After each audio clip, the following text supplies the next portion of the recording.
Chapter 9. Wayfarers All. The water rat was restless, and he didn't know exactly why.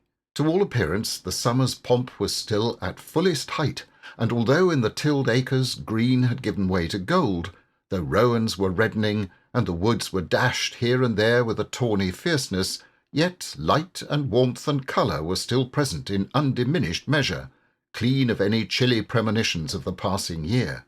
But the constant chorus of the orchards and hedges had shrunk to a casual evensong from a few yet unwearied performers. The robin was beginning to assert himself once more, and there was a feeling in the air of change and departure. The cuckoo, of course, had long been silent, but many another feathered friend, for months a part of the familiar landscape and its small society, was missing too, and it seemed that the ranks thinned steadily, day by day. Rat, ever observant of all winged movement, saw that it was taking daily a southing tendency, and even as he lay in bed at night he thought he could make out, passing in the darkness overhead, the beat and quiver of impatient pinions obedient to the peremptory call. Nature's grand hotel has its season, like the others. As the guests one by one pack, pay, and depart, and the seats at the table d'hôte shrink pitifully at each succeeding meal, as suites of rooms are closed, carpets taken up, and waiters sent away, those boarders who are staying on, en pension, until the next year's full reopening, cannot help being somewhat affected by all these flittings and farewells, this eager discussion of plans, routes, and fresh quarters, this daily shrinkage in the stream of comradeship. One gets unsettled, depressed, and inclined to be querulous. Why this craving for change? Why not stay on quietly here, like us, and be jolly? You don't know this hotel out of season, and what fun we have among ourselves, we fellows who remain and see the whole interesting year out. All very true. No doubt the others always reply. We quite envy you, and some other year, perhaps. But just now we have engagements, and there's the bus at the door. Our time is up. So they depart with a smile and a nod, and we miss them and feel resentful. The rat was a self-sufficing sort of animal, rooted to the land, and whoever went, he stayed. Still, he could not help noticing what was in the air, and feeling some of its influence in his bones. It was difficult to settle down to anything seriously with all this flitting going on. Leaving the waterside, where rushes stood thick and tall in a stream that was becoming sluggish and low, he wandered countrywards, crossed a field or two of pasturage already looking dusty and parched, and thrust into the great sea of wheat, yellow, wavy, and murmurous, full of quiet motion and small whisperings. Here he often loved to wander, through the forest of stiff, strong stalks that carried their own golden sky away over his head, a sky that was always dancing, shimmering, softly talking, or swaying strongly to the passing wind and recovering itself with a toss and a merry laugh. Here, too, he had many small friends, a society complete in itself, leading full and busy lives, but always with a spare moment to gossip and exchange news with a visitor. Today, however, though they were civil enough, the field mice and harvest mice seemed preoccupied. Many were digging and tunnelling busily. Others, gathered together in small groups, examined plans and drawings of small flats, stated to be desirable and compact, and situated conveniently near the stores. Some were hauling out dusty trunks and dress baskets, others were already elbow-deep packing their belongings, while everywhere piles and bundles of wheat, oats, barley, beechmast, and nuts lay about ready for transport. "Here's old Ratty," they cried as soon as they saw him. "Come and bear a hand, Rat, and don't stand about idle." "What sort of games are you up to?" said the water rat severely. "You know it isn't time to be thinking of winter quarters yet, by a long way." "Oh, yes, we know that," explained a field mouse rather shamefacedly, "but it's always as well to be in good time, isn't it? We really must get all the furniture and baggage and stores moved out of this before those horrid machines begin clicking round the fields. And then, you know, the best flats get picked up so quickly nowadays, and if you're late you have to put up with anything, and they want such a lot of doing up, too, before they're fit to move into." Of course, we're early, we know that, but we're only just making a start. Oh, bother starts, said the Rat. It's a splendid day. Come for a row, or a stroll along the hedges, or a picnic in the woods, or something. Well, I think not today, thank you, replied the field mouse hurriedly. Perhaps some other day, when we've more time? The Rat, with a snort of contempt, swung round to go, tripped over a hat box, and fell with undignified remarks. If people would be more careful, said a field mouse rather stiffly, and look where they're going, people wouldn't hurt themselves and forget themselves. Mind that hold-all, Rat. You'd better sit down somewhere. In an hour or two we may be more free to attend to you. You won't be free, as you call it, much this side of Christmas, I can see that, retorted the Rat grumpily as he picked his way out of the field. He returned somewhat despondently to his river again, his faithful, steady-going old river, which never packed up, flitted, or went into winter quarters. In the osiers which fringed the bank he spied a swallow sitting. Presently it was joined by another, and then by a third, and the birds, fidgeting restlessly on their bough, talked together earnestly and low. "What, already?" said the Rat, strolling up to them. "What's the hurry? I call it simply ridiculous." "Oh, we're not off yet, if that's what you mean," replied the first swallow. "We're only making plans and arranging things, talking it over, you know, what route we're taking this year and where we'll stop and so on. That's half the fun." "Fun?" said the Rat. "Now that's just what I don't understand. If you've got to leave this pleasant place and your friends who will miss you, and your snug homes that you've just settled into, why, when the hour strikes, I've no doubt you'll go bravely and face all the trouble and discomfort and change and newness and make believe that you're not very unhappy. But to want to talk about it or even think about it till you really need—" "No, you don't understand, naturally," said the second swallow. "First, we feel it stirring within us, a sweet unrest. Then back come the recollections, one by one, like homing pigeons. They flutter through our dreams at night. They fly with us in our wheelings and circlings by day. We hunger to inquire of each other, to compare notes and assure ourselves that it was all really true, as one by one the scents and sounds and names of long-forgotten places come gradually back and beckon to us." "Couldn't you stop on for just this year?" suggested the Water Rat wistfully. "We'll all do our best to make you feel at home. You've no idea what good times we have here while you are far away." "I tried stopping on one year," said the third swallow. "I had grown so fond of the place that when the time came I hung back and let the others go on without me. For a few weeks it was all well enough, but afterwards, oh, the weary length of the nights, the shivering, sunless days, the air so clammy and chill, and not an insect in an acre of it. No, it was no good. My courage broke down, and one cold stormy night I took wing, flying well inland on account of the strong easterly gales. It was snowing hard as I beat through the passes of the great mountains, and I had a stiff fight to win through. But never shall I forget the blissful feeling of the hot sun again on my back as I sped down to the lakes that lay so blue and placid below me, and the taste of my first fat insect. The past was like a bad dream, and the future was all happy holiday as I moved southwards week by week, easily, lazily, lingering as long as I dared, but always heeding the call. No, I had had my warning. Never again did I think of disobedience. "Ah, yes, the call of the south, twittered the other two dreamily. "Its songs, its hues, its radiant air. Oh, do you remember?" And, forgetting the Rat, they slid into passionate reminiscence, while he listened fascinated, and his heart burned within him. In himself, too, he knew that it was vibrating at last, that chord hitherto dormant and unsuspected. The mere chatter of these southern-bound birds, their pale and second-hand reports, had yet power to awaken this wild new sensation, and thrill him through and through with it.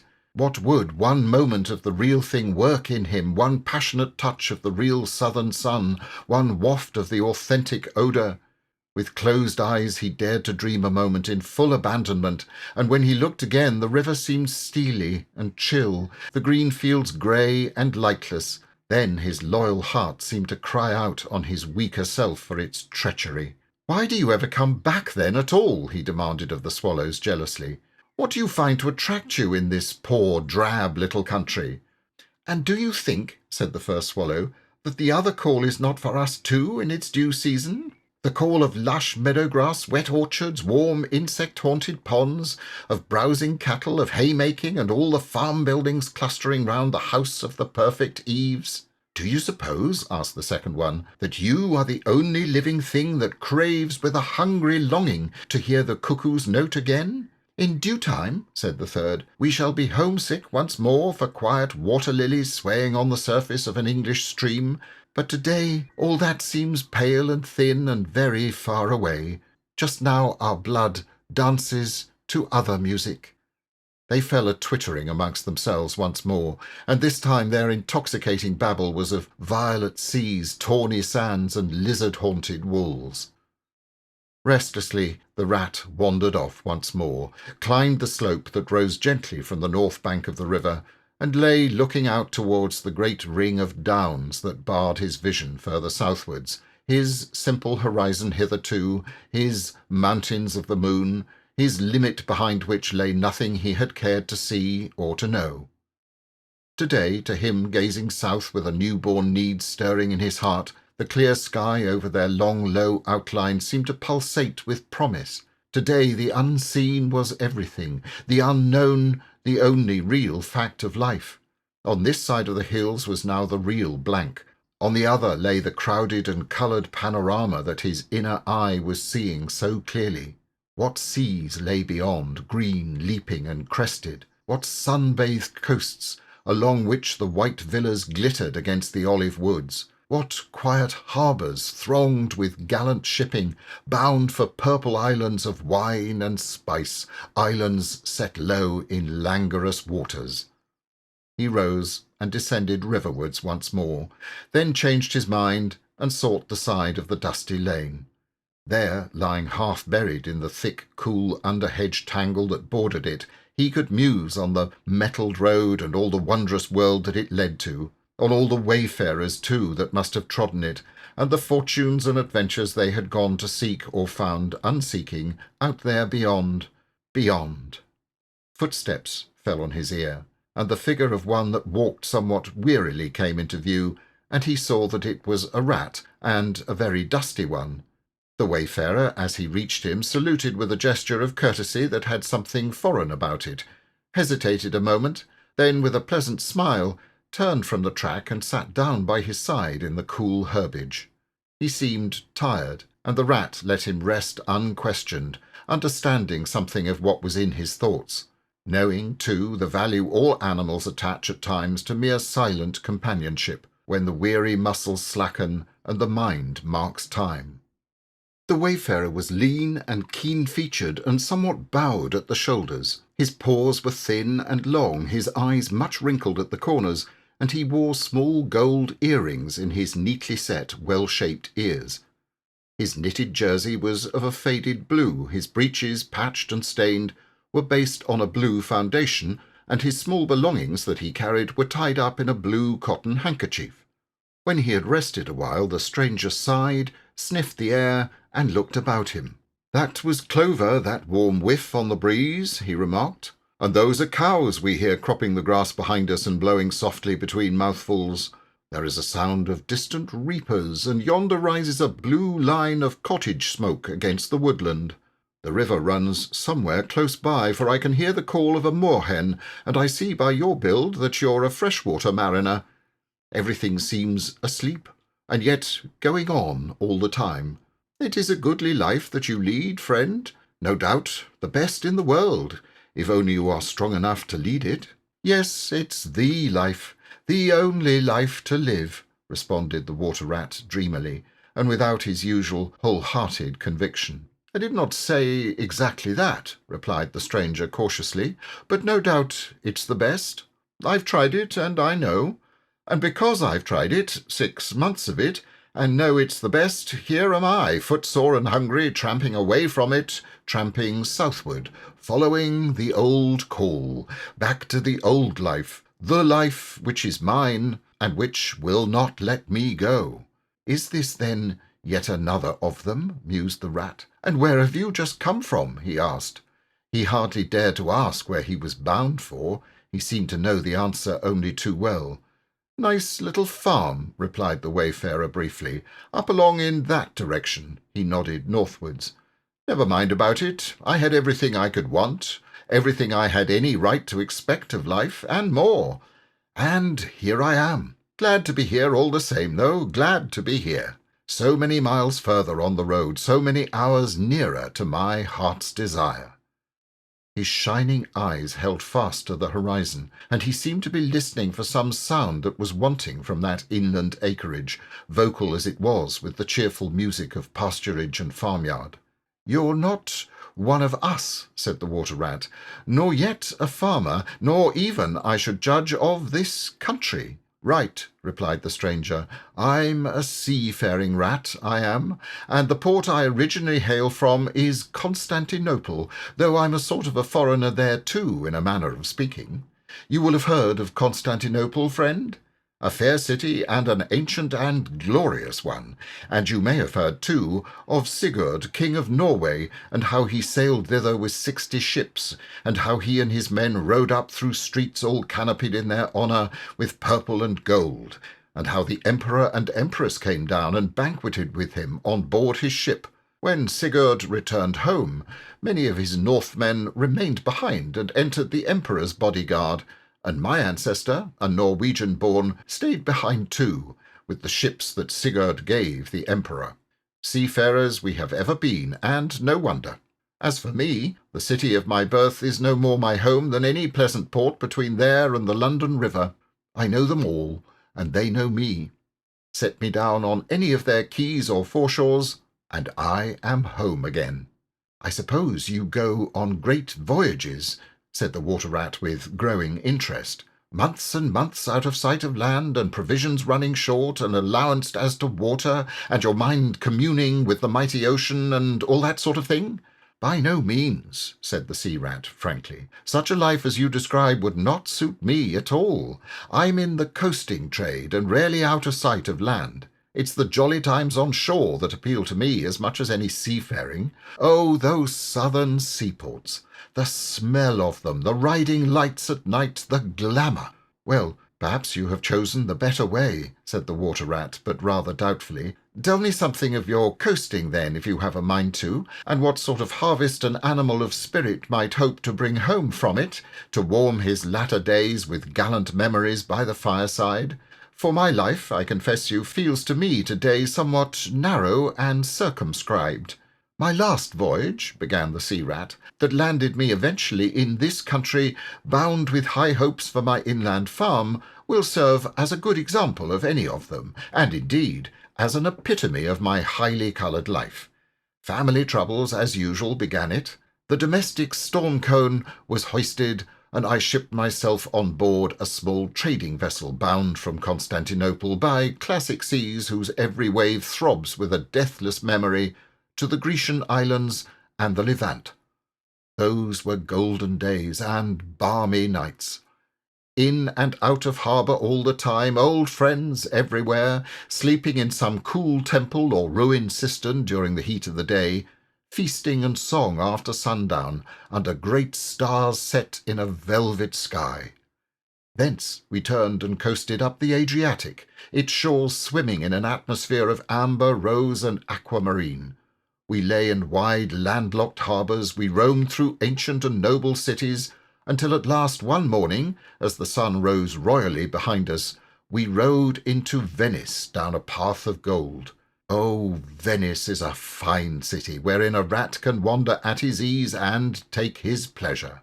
Or, when weary of wandering, can sit at the edge of the Grand Canal at night, feasting with his friends when the air is full of music and the sky full of stars, and the lights flash and shimmer on the polished steel prows of the swaying gondolas, packed so that you could walk across the canal on them from side to side. And then the food! Do you like shellfish? Well, we won't linger over that now." He was silent for a time, and the Water-Rat, silent too and enthralled, floated on dream canals and heard a phantom song pealing high between vaporous, grey, wave-lapped walls. "Southwards we sailed again at last," continued the sea rat, "coasting down the Italian shore, till finally we made Palermo, and there I quitted for a long, happy spell on shore. I never stick too long to one ship. One gets narrow-minded and prejudiced. Besides, Sicily is one of my happy hunting grounds. I know everybody there, and their ways just suit me. I spent many jolly weeks in the island, staying with friends up country. When I grew restless again, I took advantage of a ship that was trading to Sardinia and Corsica, and very glad I was to feel the fresh breeze and the sea spray in my face once more. But isn't it very hot and stuffy down in the hold, I think you call it?" asked the water rat. The seafarer looked at him with the suspicion of a wink. "I'm an old hand," he remarked with much simplicity. "The captain's cabin's good enough for me." "It's a hard life, by all accounts," murmured the rat, sunk in deep thought. "For the crew it is," replied the seafarer gravely, again with the ghost of a wink. "From Corsica," he went on, "I made use of a ship that was taking wine to the mainland. We made Alassio in the evening, lay to, hauled up our wine casks, and hove them overboard, tied one to the other by a long line.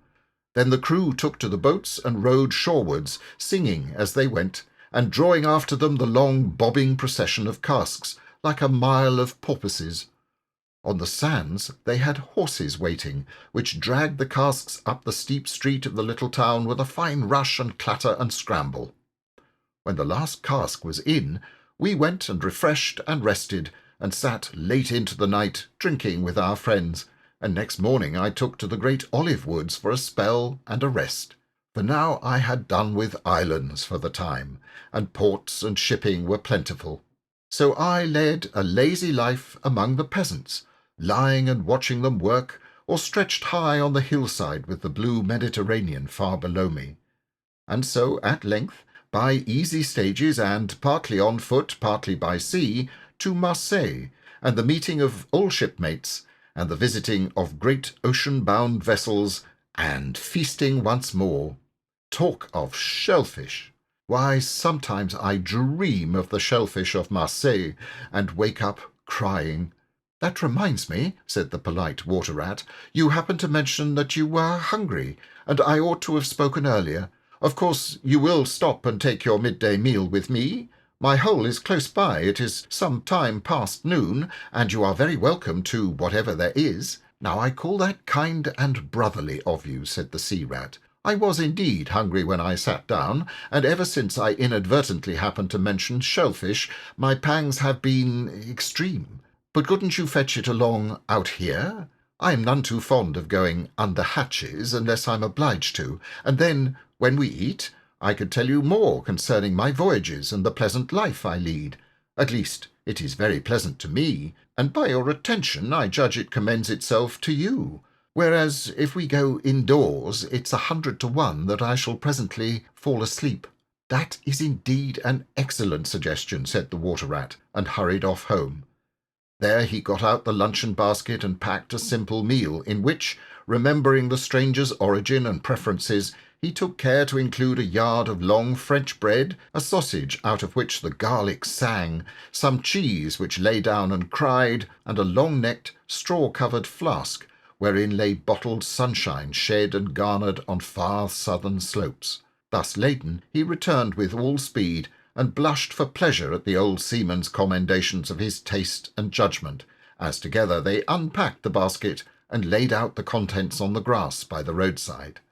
The sea rat, as soon as his hunger was somewhat assuaged, continued the history of his latest voyage, conducting his simple hearer from port to port of Spain, landing him at Lisbon, Oporto, and Bordeaux, introducing him to the pleasant harbours of Cornwall and Devon, and so up the channel to the final quayside, where, landing after winds long contrary, storm-driven and weather-beaten, he had caught the first magical hints and heraldings of another spring, and, fired by these, had sped on a long tramp inland, hungry for the experience of life on some quiet farmstead, very far from the weary beating of any sea.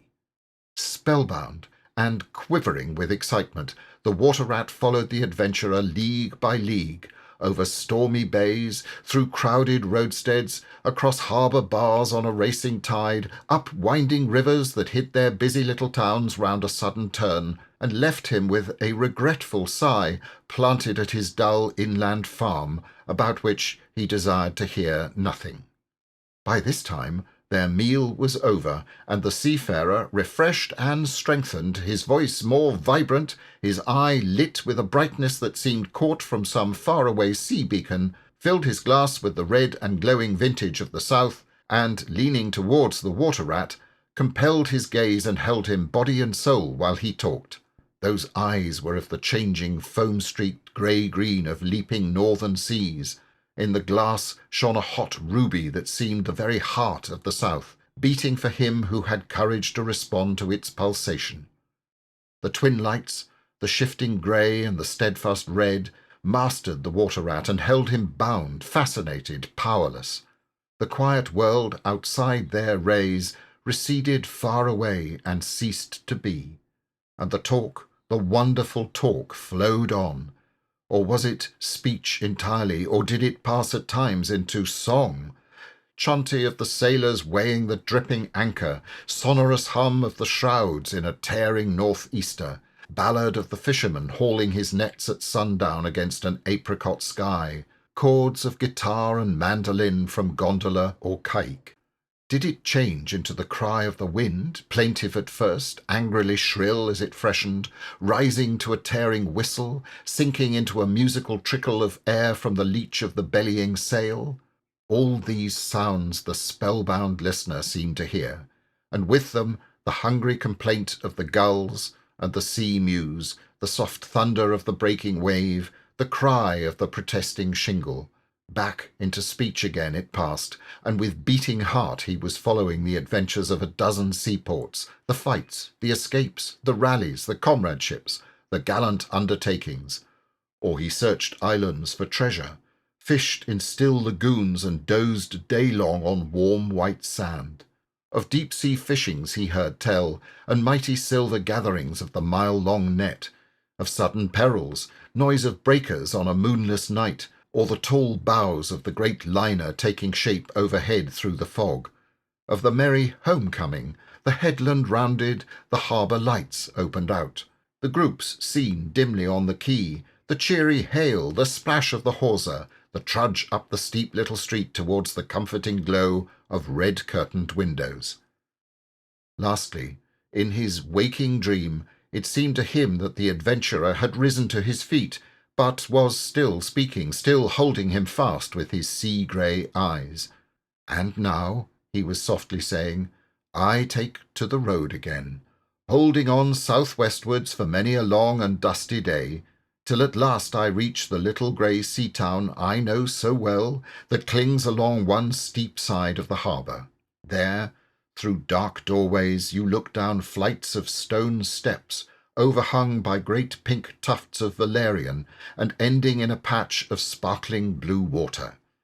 The little boats that lie tethered to the rings and stanchions of the old sea-wall are gaily painted as those I clambered in and out of in my own childhood.